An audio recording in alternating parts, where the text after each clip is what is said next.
lukisiza tate kikusalanga dikembedinga dili ya migedi ilumekanga yayena dika mwana minafuni mena kumundu kusei mokwe yayela numamba kima mulu kudana yayela numamba kima mulu kudana yayela numamba kima mudaka yayela dikembedinga dili ya migedi ilumekanga. Bonjour, la bande de Soyo, Bazo Nabiso, Bobamisa Kolanda, la radio-télévision Retour à la source ancestrale, où ils allaient, Nekonabino Mike Sona, Wazali réalisateur et émission. Ndenika Tolaka Ebino, ko sa l'émission sur écriture, émission en mot déjà sur écriture et bandi. Bolanda.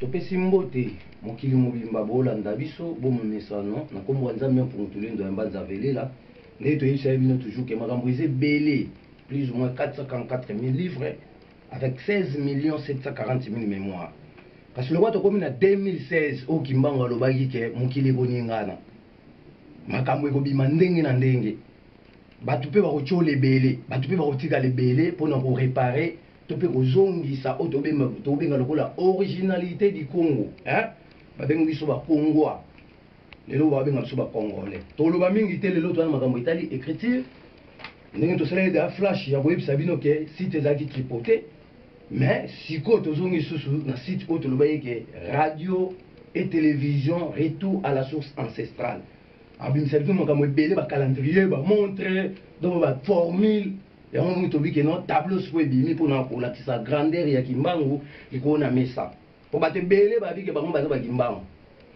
babimi si écriture baza mbongo wa danger bana be col mais école na bango okotsa écriture o ba eli le poso moindo te et ça musa non mais biso ko to une écriture pour na to prouver bino to la sabino pe que non be col e ko sala à la longue puisque mokili ekufa te mais to changer kande makambo donc na réalité na lo baka ke écriture na la sabino lelo les alliés écriture oh bakoko na biso le poso moindo basalela ki utakala puisque mokili les gens tembezo le bakoko bakomaki te mais biso to yesko ko confirmer mino ke bakoko bakomaka les ningo baka écriture ngana wala tsaba bengi yango écriture na Chikongo l'écriture na Chikongo na to le baka na 23 lettres alphabétiques na kati ya 23 lettres alphabétiques to baka na 18 consonnes 5 voyelles to représenter bino ngo kala mingi te na tableau pour na bomona yango boye basikoyo capacité ya kimbangu likona na mesa to pe na tableau oyo alingi abanda ko expliquer bato explication du monde na vision du monde donc na réalité to bika ke écriture e bandaki na royaume Congo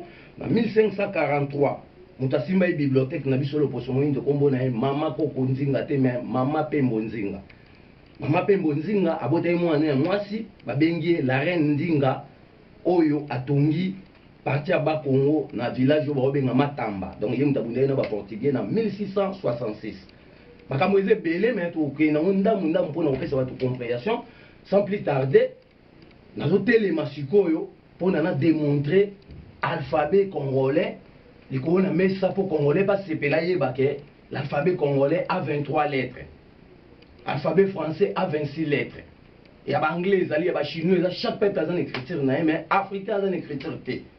Donc, tu es pendant tout zongisa, puis tu peux kimia imiter, mais il y a des Africains qui ont tout place basali, parce que sengo, il y a quoi baké, toujours correspondance, tu comme na bon moto, il y a bon baba secret na biso.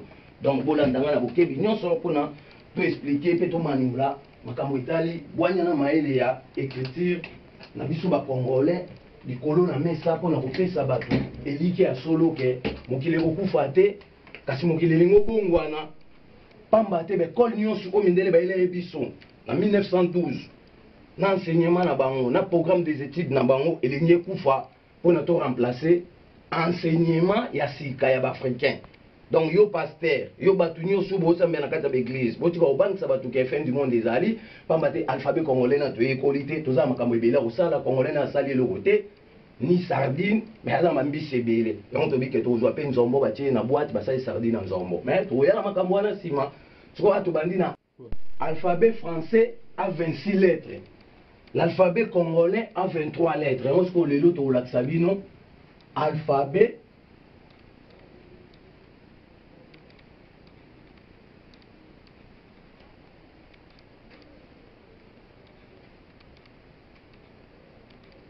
alphabet. Ça veut dire autre commune en français balaxi biso. Nantiki obayaki nango na 1912 pour na relaxa biso école primaire et urbanisation na école ya second degré o epesaki cycle d'orientation et ba titre nyonso to mono ba professeur banane. Mais so biso bito comme alphabet congolais to ko mamba moko.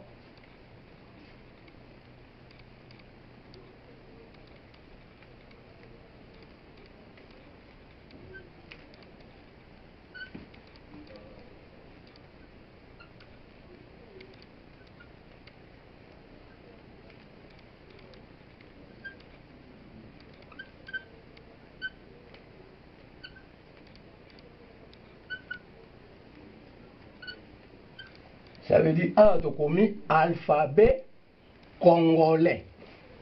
Ça veut dire congolais en autre commis na écriture na biso. Mais alphabet pe en autre commis na écriture na biso. Ça veut dire que alphabet définition na ngwezali dessin transformé en lettres. Donc quand on va profondeur on doit expliquer bino ba réalité pour nous comprendre makambo nini o ezali. Mais les autres présenter bino sikoyo alphabet en ngwezani. Dans ce une alphabet en haut to tie logo là A. Bolimbisi, bolandanga na bokebi nyonso, soki totie logo la 1, totie logo la A. Ça veut dire na A oyo, totia égal. Égal elingo lobake biso A na biso yango. A na biso ba congolais. So toke na D, totie B. Biso B na biso ba congolais yango. So toke na 3. Totie C. Na alphabet congolais C zalaka te. Nde tolobaki biso za na 23 lettres alphabétiques. Ba français ba na 26 lettres alphabétiques. Tokoya na explication mais au lelo tozo expliquer na nka mutu ayeba a comprendre neni pa ko la alphabet na e congolais. Totie 4. Na 4 awa tozali na lettre D.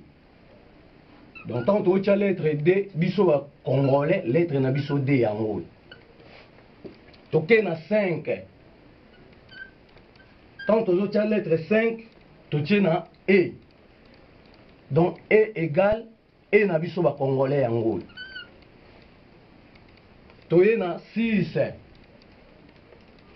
Na 6, tu na F. F na biso va congolais en haut. Toye na 7. Na 7, toza na G. Oyo ba mindele batangisi biso G. Tokolandela makambo na yango sima puisque tobi ke toko contrôler ba université pe na o tozoko benga lokola ministère et enseignement monde pour na to corriger berrer auto découvrir na kati ya alphabet. Mais o eza na tante lelo to la tsaka ndeni ni biso to komaka ya biso ndeni pe ya bango eza pour nous na mutayi ba osa ba exercice. Biso gena biso ye o bamba bije to discuter ato ye ba o eza GT eza gain. Pour la continuité toke na 8 ana 8 to mona biso to bango ba che lettre I. Biso I na biso ye. Ça veut dire que tu as une écriture pour être recommandé comme tout, mais nous connaissons recommandé. Au anglais, nous recommandé yozoloba. Au boy, nous recommandé yozoloba. Bon, bah tiens J, na 9, biso J na biso ye.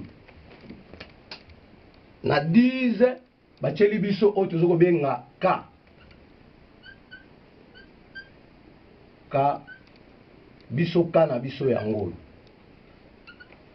Na 11 bacheli biso o tozoko benga L biso L na biso ye. Na 12 bacheli biso awa M biso M na biso ye. Na 13 bacheli biso N biso N na biso ye. Na 14, bacheli biso awa O. Biso O na biso yango. Na oyo tozoko benga lokola 15. Bacheli biso P biso P na biso yango tokati mpona okende kosukisa na 16 batieli biso ki l'alphabet congolais ki ezalaka te ki ya modele ezalaka te oyo baokomela kenkeleri yango toye tokorige bato ke motu nyonso akomi kenkeleri na ki oyo aza 0 sur 10 puisque lettre K ezali akokoma mpe kenkeleri tokoya na badiscussion nyonso mpona todiskute so bato mayele bakozala na kota ngambo bamindele lokwa bakumisaki bango mingi ke baleki loposo ndenge kaka toyebisaki bino déjà ke toasi ko na point 17 na 17 tolobaki toza na lettre R R bamindele yango oyo R na biso bakongolais yango oyo toza na 18 na 18 awa tozali na lettre S S na biso yango oyo tozali na oyo tozokobenga 19 tozali na lettre T donc lettre T yango lettre T na biso yango na 20 tozali na oyo tozokobenga lettre U oyo bango babi I biso U na biso yango biso bengi yango U to I nde bango babengi na 21 tozali na V V yango oyo V ya bakongolais yango oyo na 22 tozali na W na W bakongolais yango na 23 tozali na oyo tozokobenga X bana biso bakongolais ezalaka te na 24 tozali na oyo tozokobenga Y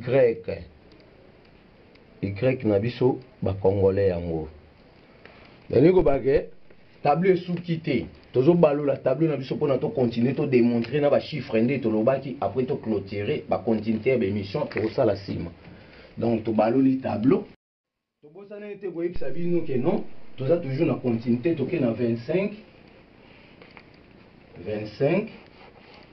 donc na 25 na biso tozali na tobosanaki lettre H totie net na 25e position mais boyebi place na ye c'est le classement ya alphabet H na biso bakongolais yango to mpe baafricain puisque africain to aza na écriture te baécriture tu bosala eza kodefa soki ifo boluka ya bino moko mpona bozonga na réalité oyo kopesaka toconserve basecret na biso donc mpona osukisa toye na lettre Z ça veut dire na kati ya lettre Z na biso bakongolais yango siko na réalité tokoexplike bino ke na 444 000 livres oyo kimbango apesi biso un cahier à charge yango nde moto ezobomba bacontenu oyo toza na programme élaboré ya kosala baécole banda na école maternelle ya biso baafricain école primaire école secondaire école humanitaire yango tolobi nini tosengi na ministère ya enseignement ya Afrique mobimba bareconnaître écriture oyo puisque so bareconnaître yango te fimbo akekele ezoya ekokanga makambo nyonso mpo ya mundele da toyekoli mais tocrée te toinvente te toza contre mundele te tolobaki kimbangu aza bolingo ya tous les peuples du monde puisque en 1944 kimbangu awuta Belgique na nzoto ya mundele nzoto esu ya muntu mwindu te mais kimbangu ya mundele abimi aye na avion na délégation na bamindele tia kita na Brazzaville mais bakangaki kuna baye na ye na prison ndolo wana tosuki awa na makambo etali biso alphabet congolais tolobi toza na 23 lettres alphabétiques tokoti siko na ba explication ya kolakisa bino pourquoi na kati alphabet congolais tolobi ke lettre C ezalaka te totie entre parenthèses totie lettre C entre parenthèses puisque C oyo tomoni ezokoma ciment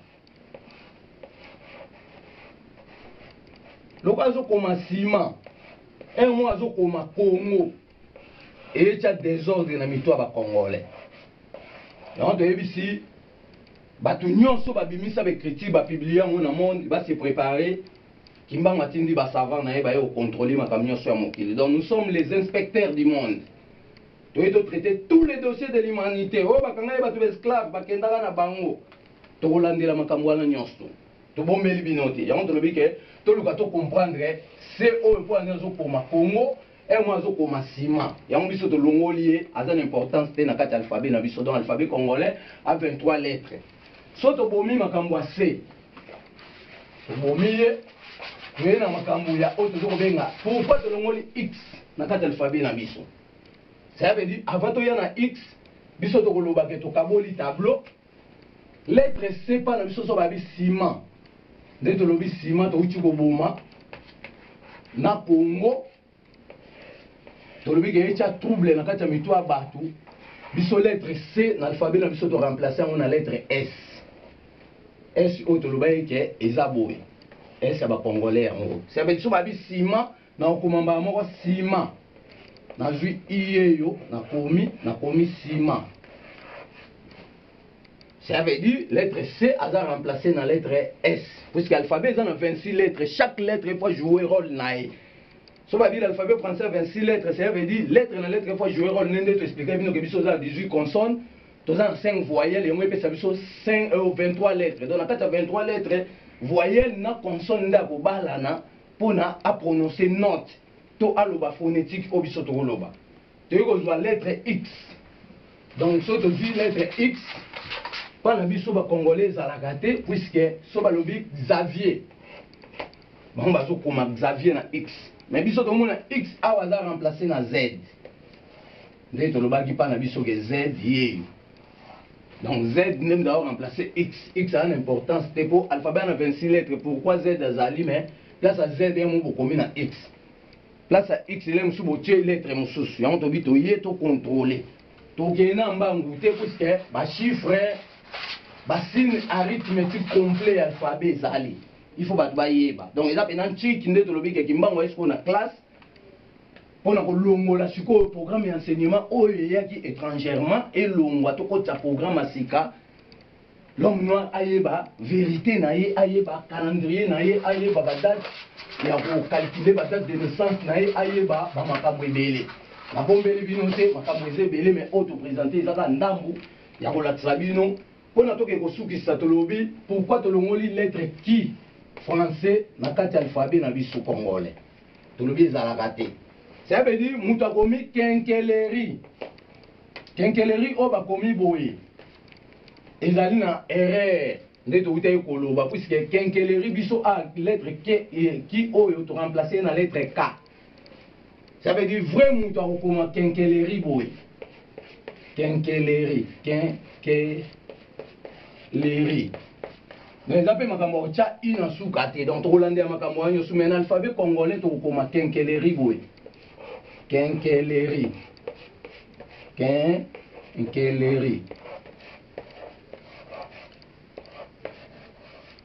Ça veut dire que la vérité à relaxer sikoyo que to bombelo comme côté mais nyonso to relaxer mon poisson.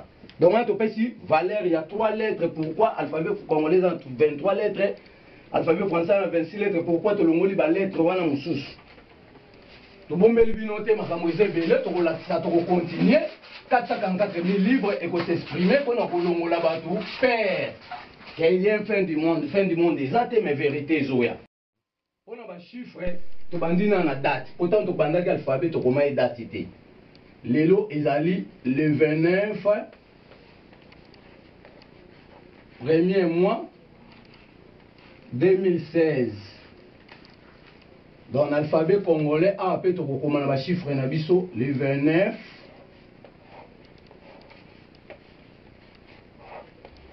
premier mois